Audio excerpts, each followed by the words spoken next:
નમસ્કાર વિદ્યાર્થી મિત્રો, good morning all of you. કેમ છો બધા? Fine, okay, good. હવે લાસ્ટ ટાઈમ આપણે ધોરણ 11 ની અંદર ચેપ્ટર નંબર 5 માં આઈ થિંક ન્યૂટનની ગતિના પહેલા બે નિયમો જોઈ ગયા હતા. હા કે ના? તો ન્યૂટનની ગતિનો પહેલો નિયમ શું હતો? યસ, બળની વ્યાખ્યા આપે છે. બળની વ્યાખ્યા શું હતી કે જો કોઈ પણ પદાર્થ ઉપર બાહ્ય બળ આપવામાં ન આવે ત્યારે અથવા બાહ્ય બળ ચોખ્ખું શૂન્ય હોય ત્યારે સ્થિર પદાર્થ સ્થિર રહેવાનો પ્રયત્ન કરશે અને ગતિમાન પદાર્થ તેની અચળ ગતિ જાળવી રાખે. આ જ નિયમ મારે બીજી રીતે બોલવો હોય તો જો પદાર્થ ઉપર બાહ્ય બળ આપવામાં આવે તો સ્થિર પદાર્થ ગતિમાન અવસ્થામાં આવશે અને ગતિમાન પદાર્થ તેની ગતિમાં ફેરફાર કરશે. આ જે નિયમ હતો, જે જડત્વનો નિયમ કહી શકાય. ક્લિયર? પછી ન્યૂટનની ગતિનો બીજો નિયમ હતો દળ અને પ્રવેગના ગુણાકારને બળ કહેવાય. બીજું વેગમાનમાં થતા ફેરફારનો સમય દર. વેગમાનમાં થતા ફેરફારનો સમય દર એ બળનું મૂલ્ય બતાવે છે. તો ન્યૂટનની ગતિનો પહેલો નિયમ બળની વ્યાખ્યા, ન્યૂટનની ગતિનો બીજો નિયમ એ બળનું મૂલ્ય બતાવે છે. ત્યાર પછી આપણે જોઈ ગયા હતા બળનો આઘાતમાં જોઈ ગયા હતા, જે વેગમાન ફેરફાર કહી શકાય, ડેલ્ટા P બરાબર F ડેલ્ટા T. હા કે ના? હવે ત્રીજો નિયમ જોઈ લઈએ આપણે. ન્યૂટનની ગતિનો ત્રીજો નિયમ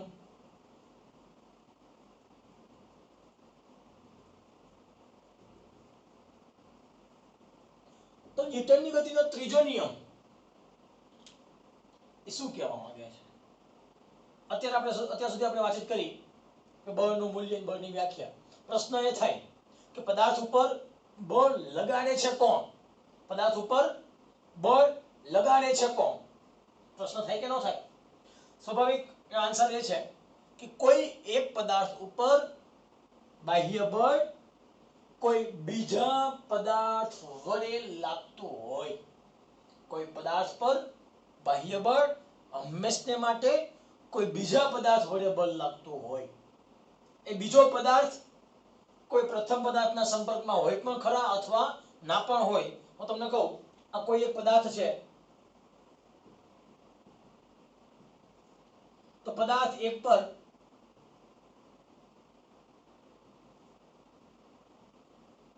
પદાર્થ બે વડે બળ લાગે. આ પદાર્થ શું હોય? બીજો. આપેલ પદાર્થ સંપર્કમાં હોય અથવા તો ના પણ હોય. પદાર્થ એકબીજાના સંપર્કમાં હોય પણ ખરા અથવા તો સંપર્કમાં ના પણ હોય. ક્લિયર? તો ઇથી વિશેષ મારે વાતચીત કરવી હોય તો પદાર્થ એક પર પદાર્થ બે વડે બળ લાગે છે તો શું પદાર્થ એક વડે બે પર બળ લાગી શકે? અહીંયા પદાર્થ એક પર પદાર્થ બે વડે બળ લાગે છે તો શું પદાર્થ બે ઉપર પદાર્થ એક વડે બળ લાગી શકે? જવાબ છે હા. તો મેં નિયમ બોલું છું. ન્યૂટનની ગતિનો ત્રીજો નિયમ, ક્રિયાબળ અને પ્રતિક્રિયાબળ સમાન મૂલ્યના અને પરસ્પર વિરુદ્ધ દિશાના હોય છે.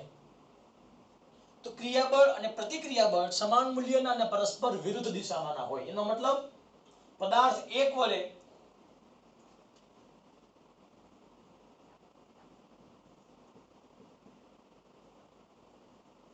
પદાર્થ બે પર લાગતું બળ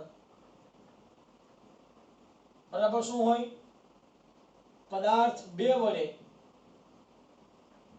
પદાર્થ એક પર લાગતું બળ થાય. બેના મૂલ્ય કેવા થશે? સમાન.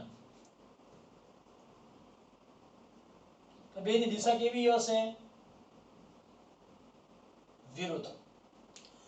તમે જ્યારે બોલને દિવાલ ઉપર અથડામણ કરાવો છો ત્યારે બોલ વડે દિવાલ ઉપર બળ લાગશે. બોલ વડે દિવાલ ઉપર બળ લાગશે. બોલ દિવાલને સ્પર્શ કરી લે પછી દિવાલ બોલ ઉપર બળ લગાડશે તો એ સમયે દિવાલ વડે બોલ પર લાગશે. બોલ વડે દિવાલ પર લાગતું બળ આ બાજુ, પણ દિવાલ વડે બોલ પર લાગતું બળ આ બાજુ. બેના મૂલ્ય કેવા હશે? સમાન. દિશા કેવી હશે? પરસ્પર વિરુદ્ધ. એ તો પણ ત્યાં બોલ અને દિવાલ પરસ્પર સંપર્ક કરે છે. હા કે ના? બીજું એક્ઝામ્પલ કહું, સ્પ્રિંગ. તમે જો તમારી સ્પ્રિંગ તમે હાથમાં લો, તમે હાથ વડે સ્પ્રિંગ ઉપર બળ લગાડો, હાથ વડે સ્પ્રિંગ ઉપર બળ લગાડશો તો તમને અહેસાસ થશે કે સ્પ્રિંગ તમારા હાથ ઉપર પણ બળ લગાડે છે. તો હાથ વડે સ્પ્રિંગ પર લાગતું બળ એ સમયે સ્પ્રિંગ શું કરશે? તમારા હાથ ઉપર બળ લગાડશે. હાથ વડે સ્પ્રિંગ પર લાગતું બળ, સ્પ્રિંગ વડે હાથ પર લાગતું બળ, બેના મૂલ્ય સમાન હોય. દિશા કેવી હશે? પરસ્પર વિરુદ્ધ. એ જે જો કદાચ જોવામાં આવે ઉત્પ્લાવક બળ કદાચ જોયું હોય, આ પાણીનું ડબલું છે, ધ્યાન આપજો ખાસ. આ પાણીનું ડોલ છે. આ પાણીની ડોલની અંદર તમે જ્યારે મગ ડુબાડો છો ત્યારે મગ વડે પાણી પર લાગતું બળ એ સમયે ડબલું ક્યાં આવશે? પાછો ઉપર આવી જશે. કેવાય પાણી વડે મગ પર લાગતું બળ બેના મૂલ્ય સમાન હોય. દિશા પરસ્પર વિરુદ્ધ હોય. આ જે ઉત્પ્લાવક બળ છે કોને કારણે લાગ્યું હશે? આ મગ વડે પાણીની જેટલી સપાટી વિસ્થાપક થાય, પાણીની જેટલી સપાટી આકાર બદલાવે, જેના કારણે જે બળ ઉત્પન્ન થશે કયું કહેવાશે? ઉત્પ્લાવક બળ. આ બધા બળ કેવા છે? સંપર્કમાં આવેલા બળ છે. બીજી વાત કરું, ધારો કે આ કોઈ એક પથ્થર છે, પથ્થરને જો મુક્ત પતન કરવા દેવામાં આવે તો પથ્થર મુક્ત પતન પામતા ક્યાં જશે? પૃથ્વી તરફ જશે. એનો મતલબ પથ્થર ઉપર પૃથ્વીના ગુરુત્વાકર્ષણ બળને કારણે, પૃથ્વીના ગુરુત્વાકર્ષણ બળને કારણે પથ્થર પર બળ લાગશે. પથ્થર ક્યાં આવશે? નીચે. તો ન્યૂટનની ગતિના ત્રીજા નિયમ પ્રમાણે આપણને એવું પણ થવું જોઈએ. તો શું એ પૃથ્વી ઉપર પથ્થરો વડે બળ લાગતું હશે? પેલા શું કહું છું? પૃથ્વી વડે પથ્થર ઉપર બળ લાગે છે. ક્યાં? અધો દિશામાં. કયું બળ? ગુરુત્વાકર્ષણ બળ. ઇથી ઉલટું, તો શું પથ્થર વડે પૃથ્વી ઉપર ઉધ્વ દિશામાં બળ લાગતું હશે? શું પથ્થર વડે પૃથ્વી પર બળ લાગે તો પૃથ્વી ક્યાં આવવી જોઈએ? ઉપર. દેખીતી રીતે આપણને જોવા મળતું હોતું નથી, પણ વાસ્તવિક બળ લાગે છે. પરંતુ પૃથ્વીનું દ્રવ્યમાન ખૂબ જ વધારે હોવાથી આપણે બળની અસર જોઈ શકતા નથી. ક્લિયર? તો આજે હતી ન્યૂટનના ગતિના ત્રીજા નિયમની વાતચીત. આઘાત અને પ્રત્યાઘાત. બીજી રીતે કેવું હોય તો આઘાત અને પ્રત્યાઘાત સમાન મૂલ્યના અને પરસ્પર વિરુદ્ધ દિશાના હોય, અથવા ક્રિયાબળ અને પ્રતિક્રિયાબળ સમાન મૂલ્યના પરસ્પર વિરુદ્ધ દિશામાં ના હોય. અથવા તો કહેવાય પદાર્થ એક વડે પદાર્થ બે પર લાગતું બળ અને પદાર્થ બે વડે પદાર્થ એક પર લાગતા બળના મૂલ્ય સમાન હશે. દિશા પરસ્પર વિરુદ્ધ હશે. ક્લિયર? તો આ વાતચીત થઈ ગઈ ન્યૂટનની ગતિના ત્રીજા નિયમની વાત. હવે આમાં બીજા તમને પ્રશ્ન ઉત્પન્ન થાય તો શું ખરેખર ક્રિયાબળ, આ પદાર્થ પહેલો, આ પદાર્થ બીજો, પદાર્થ એક વડે લાગતું બળ ધારો કે કયું હોય? ધારો કે ક્રિયાબળ. એક વડે બે પર લાગતું બળ. જો એક વડે બે પર લાગતું બળ ક્રિયાબળ હોય તો શું બે વડે એક પર લાગતું બળ એ પ્રતિક્રિયા બળ કહી શકાય? એનો મતલબ આ સમગ્ર તંત્રની અંદર ક્રિયાબળ અને પ્રતિક્રિયાબળ લાગે ને લાગે જ. તો પ્રશ્ન એ થાય પહેલા શું લાગ્યું હશે? ક્રિયાબળ લાગ્યું હશે કે પહેલા શું પ્રતિક્રિયાબળ લાગ્યું હશે? શું પહેલા ક્રિયાબળ લાગ્યું? નહીં. યાદ રાખજો મિત્રો, બંને બળ એકી સાથે એકી સમયે જ લાગે છે. આ તો નામકરણ તમે આપો છો. ખરેખર બંને બળ એકી સાથે એકી સમયે લાગશે. તમે આને પ્રતિક્રિયા બળ કયો તો તમે આને ક્રિયાબળ પણ કહી શકો. તો આ શું થશે? પ્રતિક્રિયા બળ થાય. ક્લિયર? એટલે ક્રિયાબળ અને પ્રતિક્રિયા બળ આપણે નામ આપીએ છીએ આપણે સમજણ માટે. વાસ્તવિક એવા કોઈ નામ હોતા નથી. વાસ્તવિક તંત્ર ઉપર બંને બળના મૂલ્ય સમાન હશે. બંને બળના દિશા કેવી હશે?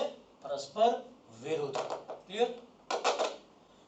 એથી વિશેષ આગળ વાતચીત કરીએ. શું કોઈ એક જ પદાર્થ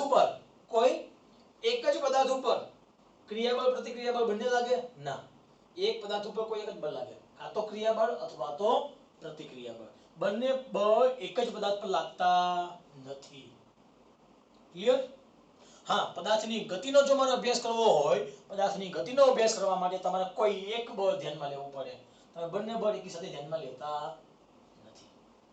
તો મિત્રો, ન્યૂટનની ગતિના ત્રીજા નિયમની પ્રસ્તાવના હતી, જે તમે સરળતાથી તમારી બુકની અંદર પણ તમે સમજી શકો. છે કે ડાઉટ આમાં? નથી ને? ઓકે. હવે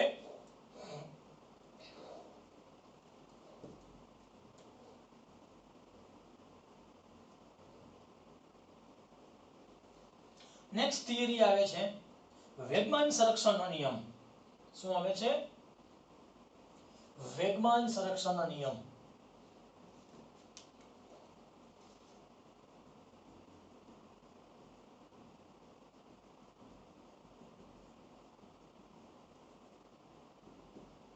વેગમાન સંરક્ષણનો નિયમ. મિત્રો ખાસ ધ્યાન રાખજો. વેગમાન સંરક્ષણનો નિયમ સાબિતી કરતા પહેલા ચાલો લાસ્ટ ટાઈમ આપણે ન્યૂટનની ગતિનો ત્રીજો નિયમ જોઈ ગયા. કોઈ પણ તંત્ર ઉપર આઘાત અને પ્રત્યાઘાત સમાન મૂલ્યના પરસ્પર વિરુદ્ધ દિશાના હોય છે. હા કે ના? આવું જ એક એક્ઝામ્પલ લઉં છું.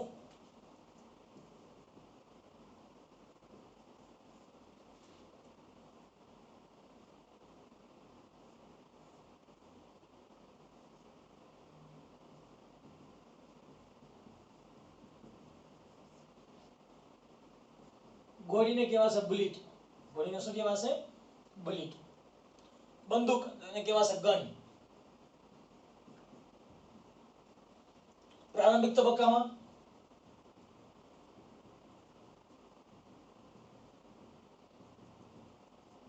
ગોળી અને બંદૂક કેવા છે? સ્થિર છે. તો ગોળીનો વેગ કેટલો હશે? 0. બંદૂકનો વેગ કેટલો હશે? 0. ગોળીને કહેવાય બુલેટ. ગોળીને શું કહેવાશે? બુલેટ. આ કહેવાશે ગન.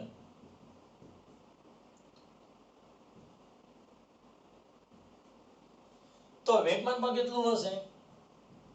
0. વેગમાન પણ કેટલું હશે? 0. તો કુલ વેગમાન કેટલું કહેવાશે?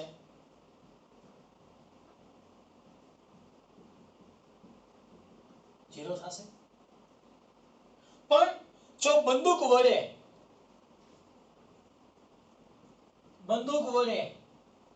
ગોળી છોડવામાં આવે, બંદૂક વડે ગોળી છોડવામાં આવશે, તો બંદૂક પાછળ જશે, ગોળી ક્યાં જશે? આગળ જશે. બંદૂક પાછળ જશે, ગોળી આગળ જશે, તો બંદૂકનો વેગ કેટલો કહેવાય? બંદૂક એટલે કહેવાય ગન. તો Vg બરાબર -Vg. ગોળી આગળ જશે તો બુલેટનો વેગ કહેવાશે +Vb. એ સમયે આનું વેગમાન કેટલું કહેવાશે? -Pg. આનું વેગમાન +Pb. તો કુલ વેગમાન કેટલું કહેવાશે?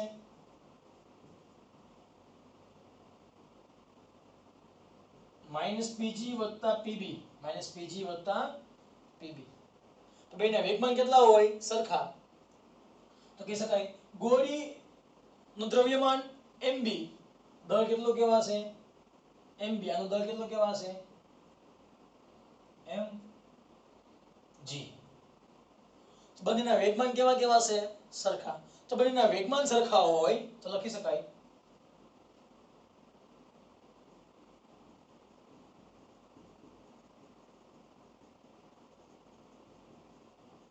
કહેવાશે Pg બરાબર Pb. આ બાજુ આવે તો માઈનસ અથવા તો -Pg + Pb બરાબર 0. તો પ્રારંભિક તબક્કામાં તંત્રનું કુલ વેગમાન કેટલું હતું? 0 હતું. અંતિમ પર કુલ વેગમાન કેટલું કહેવાશે? 0 કહેવાશે. આ જવાબ કેટલો આવશે? તો 0 આવશે. આમ તંત્ર ની અંદર પ્રારંભિક અવસ્થામાં અને અંતિમ અવસ્થામાં વેગમાન બદલાતા નથી. ક્લિયર? તમે વાતચીત કરી હતી બુલેટ માટે. હજી એક ધારો કે આપો બીજું એક્ઝામ્પલ. ધારો કે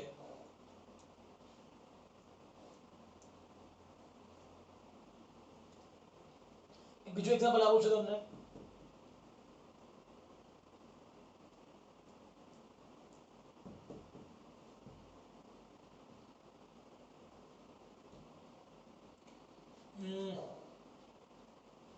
ચલો, આ બંદૂક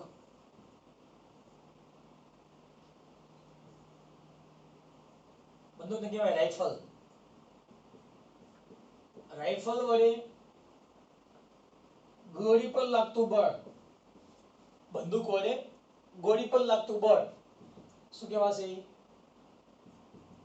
એફ છે. ગોળી વડે બંદૂક પર લાગતું બળ એ કયું કહેવાશે? Minus F. શું કામ? આઘાત અને પ્રત્યાઘાત સમાન મૂલ્યના પરસ્પર વિરુદ્ધ દિશાના હોય તે સમયે વેગમાન કયું કહેવાશે? બંદૂક વડે ગોળી પર લાગતું બળ, બંદૂક વડે ગોળી પર લાગતું બળ કયું કહેવાશે? વેગમાન. બંદૂક વડે એટલે રાઇફલ વડે ગોળી પર લાગતું વેગમાન, આ વેગમાન કેવું કહેવાશે? માઈનસ. કોના વડે છે? ગોળી વડે રાઇફલ પર લાગતું વેગમાન. શું કહે છે ન્યૂટનની ગતિનો બીજો નિયમ? બંને બળના મૂલ્ય કેવા હોય? પરસ્પર વિરુદ્ધ દિશાના સમાન મૂલ્યના હોય. જ્યાં વેગમાનનો ફેરફાર જેને કહેવાય છે બળનો આઘાત કહેવાય ડેલ્ટા પી બરાબર એફ ડેલ્ટા ટી. એફ બરાબર શું લખી શકાય? ડેલ્ટા પી બરાબર ડેલ્ટા ટી. મૂકી દે કિંમત અહીંયા. ડેલ્ટા પી છેદમાં ડેલ્ટા ટી બરાબર માઈનસ ડેલ્ટા પી છેદમાં ડેલ્ટા. કોના માટે હતું? બંદૂક એટલે કે રાઇફલ વડે ગોળી પર લાગતું બળ. અહીંયા કોના માટે હશે? ગોળી વડે રાઇફલ પર લાગતું બળ. બે માટે સમીકરણો કેવો હશે? સરખો. તો લખી શકાય PGR બરાબર માઈનસ PRG. માઈનસ આ બાજુ આવે તો પ્લસ. તો કુલ વેગમાનનો ફેરફાર કેટલો કહેવાશે? 0. તંત્રનો કુલ વેગમાન કેવું હોય? હંમેશને માટે અચળ હોય. ક્લિયર? આ થઈ ગઈ હતી વેગમાન સંરક્ષણનો નિયમ. નિયમ બોલું છું. જો તંત્ર પર કુલ બાહ્ય ચોખ્ખું બળ કેવું હોય? 0 હોય તો તંત્ર પરનું કુલ વેગમાન કેવું રહેશે? અચળ. તંત્ર પર એનો મતલબ કહેવાય જો સિગ્મા એફ કેવા હોય 0 તો વેગમાન કેવું રહેશે? અચળ. તંત્ર પરનું કુલ બાહ્ય બળ 0 હોય તો તંત્ર પરનું કુલ વેગમાન કેવું રહેશે? અચળ રહે. ક્લિયર? તો વેગમાન સંરક્ષણ નિયમ સાવ સિમ્પલ થિયરી હતી. પ્રારંભિક વેગમાન બરાબર શું કહી શકાય? અંતિમ કુલ વેગમાન. એનો મતલબ કેવા છે? જો તંત્ર પર કોઈ બાહ્ય બળ આપવામાં ન આવે ત્યારે તંત્રનું કુલ વેગમાન કહેવાય પ્રારંભિક વેગમાન બરાબર અંતિમ વેગમાન. પ્રારંભિક વેગમાન બરાબર શું કહેવાશે? અંતિમ વેગમાન કહેવાશે. ક્લિયર? આ કેમ લખી શકાય? PGR બરાબર PG માઈનસ P. આ કેમ લખી શકાય? PR minus PG. હજી આમાં આપવી તો સાબિતી આગળ સૂત્ર શું હતું અહીંયા? PGR કે લખી શકાશે PG માઈનસ PR. ક્યાંથી એવું સૂત્ર? PGR બરાબર PRG બરાબર 0. તો PGR આ કેટલા છે માઈનસ PR માઈનસ PG બરાબર 0. હવે આ ક્યાં છે પ્રારંભિક છે આ કયો છે અંતિમ હશે આ પ્રારંભિક છે આ શું કહેવાશે અંતિમ અંતિમને આપી દઉં છું નામ શું આપી દઉં છું ડેશ અંતિમને નામ આપી દઉં ડેશમાં જવાબમાં કઈ ફેરફાર થશે નહીં તો લખી શકાય PG માઈનસ PR વત્તે ઓછે ઓછા વત્તે ઓછે ઓછે વત્તા કેવા છે PG પ્લસ PG ડેશ બરાબર PR plus PR dash clear તો આ સાવ સિમ્પલ થિયરી હતી વેગમાન સંરક્ષણ નિયમ તમારા ખાલી તંત્ર માટે આવું માત્ર યાદ રાખવાનું છે કે જો તંત્ર પરનું કુલ બાહ્ય બળ ચોખ્ખું શૂન્ય હોય તો તંત્ર પરનું કુલ વેગમાન કેવું રહેશે અચળ રહે ક્લિયર છે કે ડાઉટ આમાં નથી ને ઓકે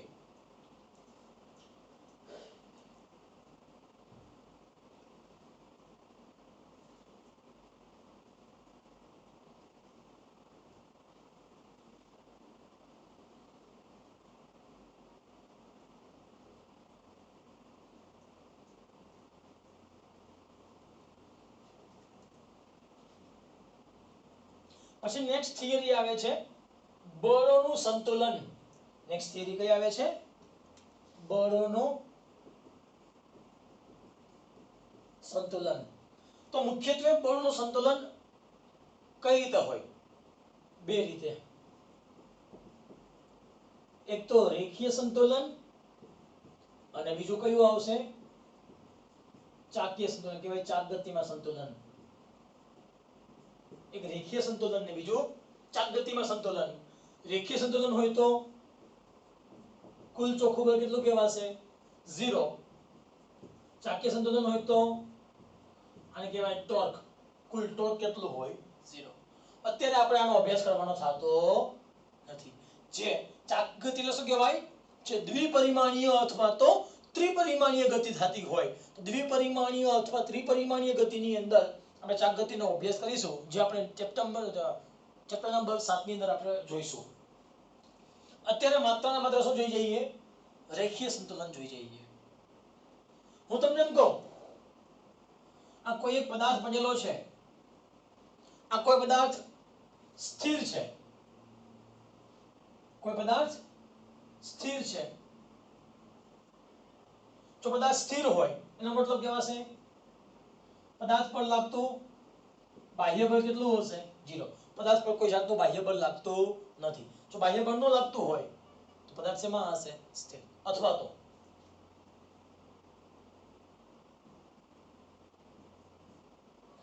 અચળ ગતિ કરતું હોય ક્લિયર બાહ્ય બળ શૂન્ય થાય એનો મતલબ શું કહેવાય તમને આપું એક્ઝામ્પલ ધારો કે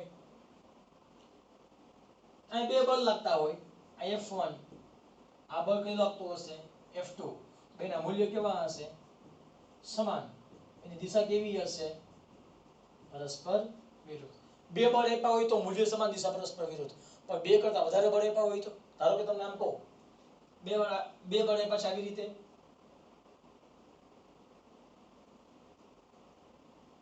આ F1 છે આ શું છે F2 છે જો સબાચકોની રીત લઉં તો સબાચકોની રીતમાં સામસામેની બાજુ જોડી દઈએ તો અને સમાંતર સદિશ આ કહેવાશે અને સમાંતર સદિશ આ કહેવાશે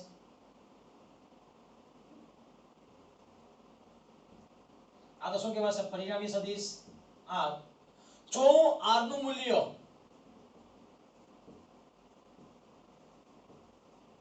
કેટલું લઉં F3 જેટલું લઉં કેટલું લઉં છું F3 જેટલું લઈ લઉં છું બેની દિશા કેવી હશે પરસ્પર વિરુદ્ધ ઠીક છે દિશા પરસ્પર વિરુદ્ધ જો R અને F1 અને F2 થી બનતું પરિણામી બળ F1 અને F2 થી બનતું પરિણામી બળ એ R હોય તો R ના મૂલ્ય જેટલું જો કોઈ બળ F3 લેવામાં આવે દિશા પરસ્પર B ની વિરુદ્ધ લેવામાં આવે તો તંત્ર પરનું ચોખ્ખું બળ કેટલું કહેવાશે 0 કહેવાશે શું કામ માઇનસ F3 આ બાજુ આવ્યો હતો પ્લસ F3 મતલબ કે આવશે સિગ્મા F બરાબર 0. ક્લિયર? તો આ જે નિયમ જો દોરવામાં આવે તો શું કહી શકાય? આ પહેલો સદિશ હતો F1, પહેલાના હેડ ઉપર શું મૂકવામાં આવે? બીજો ના F2, ત્રીજો આવશે અહીંયા આ શું કહેવાશે? F3. જો દરેક સદિશો જ્યારે કોઈ તંત્ર પરનું પરિણામી બાહ્ય બળ શૂન્ય હોય ત્યારે બધા જ બળો એક પછી એક આવશે. એકના હેડ ઉપર બીજાની ટેલ, બીજાના હેડ ઉપર ત્રીજાની ટેલ, ત્રીજાના હેડ ઉપર ચોથાની ટેલ, ચોથાના હેડ ઉપર પાંચમાની ટેલ. આવી રીતે તમે ક્રમિક એક પછી એક સદિશો જોડી દો અને બંધમાં કરી નાખો તો ચોખ્ખું બળ કેટલું કહેવાશે? 0. x અક્ષ પર હોય તો સિગ્મા fx0, y અક્ષ પર હોય તો સિગ્મા fy0, z અક્ષ પર હોય તો સિગ્મા fz0. અહીં લખવા હોય તો ત્રણ બળ છે તો લખી શકાય F1 F2 F3 કેટલા કહેવાશે? 0. x અક્ષમાં હોય તો F1x F2x F3x બરાબર 0. y અક્ષમાં હોય તો F1y F2y અને F3y બરાબર 0. z અક્ષમાં હોય તો F1z F2z F3z બરાબર 0. ક્લિયર? તો મિત્રો આ વાતચીત હતી તમારા કહી શકાય કણોનું સંતુલન, તંત્રનું સંતુલન, બાહ્ય બળનું સંતુલન. ક્લિયર? નેક્સ્ટ થિયરી આપણે ઘર્ષણનો જે ટોપિક આવે છે પછી જોઈશું. અત્યારે આપણે માત્ર અહીંયા સુધી રાખીએ. Okay, thank you very much.